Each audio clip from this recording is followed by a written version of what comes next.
pada Jakarta dan masyarakat juga senang ya kita naik kelas sebagai kota global. Saya kira ya ini adalah ekonomi kreatif ya. Ekonomi kreatif kan ada belasan sektor ya. Salah satunya adalah dari komik. Dan ekonomi komik tidak hanya dalam bentuk cetakannya, komiknya, tapi berkembang ke yang lain-lain kan. Lahirlah budaya cosplay yang juga datang kan dari komik. Saya juga punya cosplay, sebelah saya kan mirip saya kan ya. Nah, ini cosplay terbaik.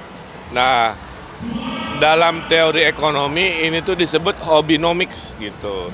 Dari hobi lama-lama menjadi nilai ekonomi. Tadi contoh ya, ada satu studio komik dia mempekerjakan 45 orang, VC8 ya. Nah, artinya kan membawa lapangan pekerjaan banyak dan memang hanya dilakukan oleh golongan Gen Z ke bawah ya yang memang paham ekonomi games, ekonomi komik. Seiring dengan Jakarta Kota Festival, ini adalah satu dari festival ekonomi kreatif yang nanti kita teruskan apapun jenis hobinya kita festivalkan dan akhirnya menjadi nilai-nilai ekonomi. Pengangguran berkurang, aktivitas ekonomi memberikan kontribusi pada Jakarta dan masyarakat juga senang ya kita naik kelas sebagai kota global. Saya kira itu. Oke? Ya, makasih ya. Udah, apa lagi? Ada lagi. Penasaran.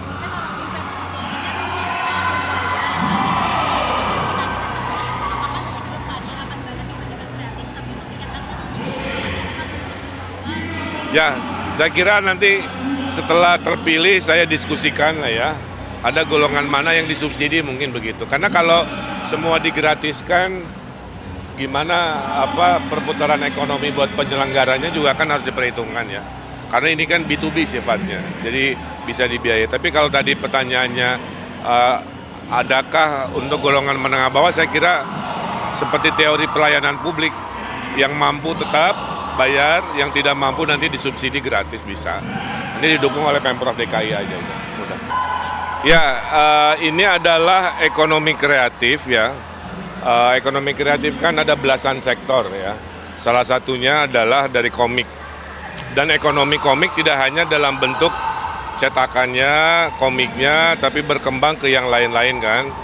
Lahirlah budaya cosplay yang juga datang kan dari komik. Saya juga punya cosplay, sebelah saya kan mirip saya kan ya. Nah, ini cosplay terbaik. Nah, dalam teori ekonomi ini tuh disebut hobinomics gitu. Dari hobi lama-lama menjadi nilai ekonomi. Tadi contoh ya, ada satu studio komik dia mempekerjakan 45 orang, VC8 ya. Nah, artinya kan membawa lapangan pekerjaan banyak dan memang hanya dilakukan oleh golongan Gen Z ke bawah ya yang memang paham ekonomi games, ekonomi komik. Seiring dengan Jakarta Kota Festival, ini adalah satu dari festival ekonomi kreatif yang nanti kita teruskan apapun jenis hobinya kita festivalkan dan akhirnya menjadi nilai-nilai ekonomi. Pengangguran berkurang, aktivitas ekonomi memberikan kontribusi pada Jakarta dan masyarakat juga senang ya kita naik kelas sebagai kota global. Saya kira itu. Oke? Ya, makasih ya. Udah, apa lagi? Ada lagi. Penasaran.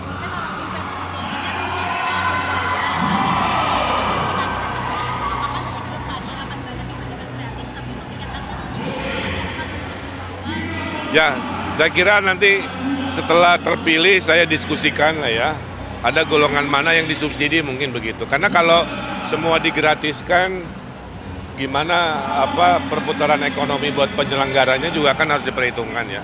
Karena ini kan B2B sifatnya, jadi bisa dibiayai. Tapi kalau tadi pertanyaannya, adakah untuk golongan menengah bawah, saya kira seperti teori pelayanan publik, yang mampu tetap bayar, yang tidak mampu nanti disubsidi gratis bisa. Ini didukung oleh Pemprov DKI aja. Mudah. Ada kesempatan ya mewakili Pak Emil yang kebetulan beliau ke Pulau Seribu hari ini ya. Jadi agak mendadak memang dan kebetulan saya bisa mengatur waktu untuk menggantikan posisi beliau di sini. Dan tentu ini sebuah kehormatan bisa hadir di tempat Pak HKBP ya. yang saya sudah ya tahu lama lah ya HKBP ini, dan ternyata kita bisa membangun sebuah komunikasi yang baik ya, dan tentu kami berharap agar kerukunan umat beragama ini bisa terjalin dengan baik di Jakarta ini, karena Jakarta ini adalah multi etnis juga multi agama yang tentu akan menjadi semacam miniatur Indonesia ya. Dan kita harapkan mudah-mudahan kerukunan antar umat beragama ini terus berjalan dengan baik.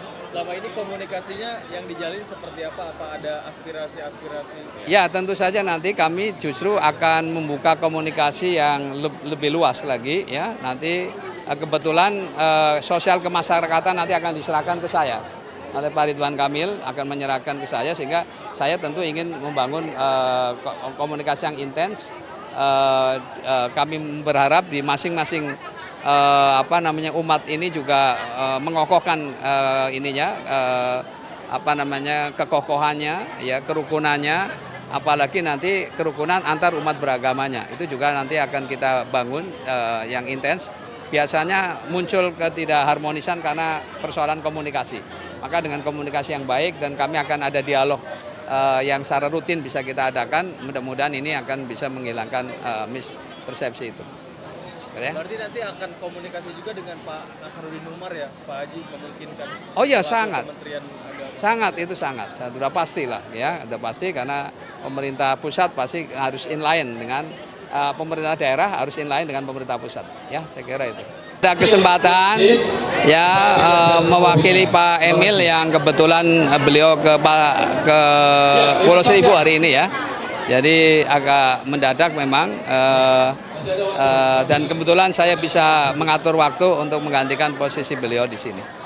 Dan tentu ini sebuah kehormatan bisa hadir di tempat Pak HKBP ya, yang saya sudah ya tahu lama lah ya HKBP ini, dan ternyata kita bisa membangun sebuah komunikasi yang baik ya, dan tentu kami berharap agar kerukunan umat beragama ini bisa terjalin dengan baik di Jakarta ini, karena Jakarta ini adalah multi etnis juga multi agama yang tentu akan menjadi semacam miniatur Indonesia ya.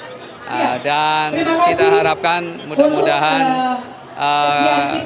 kerukunan antar umat beragama ini terus berjalan dengan baik. Selama ini komunikasinya yang dijalin seperti apa? Apa ada aspirasi-aspirasi? Ya, tentu saja nanti kami justru akan membuka komunikasi yang lebih luas lagi ya. Nanti kebetulan sosial kemasyarakatan nanti akan diserahkan ke saya oleh Pak Ridwan Kamil, akan menyerahkan ke saya, sehingga saya tentu ingin membangun komunikasi yang intens. Kami berharap di masing-masing umat ini juga mengokohkan kekokohannya ya, kerukunannya, apalagi nanti kerukunan antar umat beragamanya itu juga nanti akan kita bangun yang intens. Biasanya muncul ketidakharmonisan karena persoalan komunikasi. Maka dengan komunikasi yang baik, dan kami akan ada dialog yang secara rutin bisa kita adakan, mudah-mudahan ini akan bisa menghilangkan mispersepsi itu. Ya. Berarti nanti akan komunikasi juga dengan Pak Nasaruddin Umar ya, Pak Haji, memungkinkan? Oh ya, sangat. Kementerian Agama. Sangat, sudah pastilah ya, sudah pasti, karena pemerintah pusat pasti harus inline dengan pemerintah daerah, harus inline dengan pemerintah pusat ya, saya kira itu.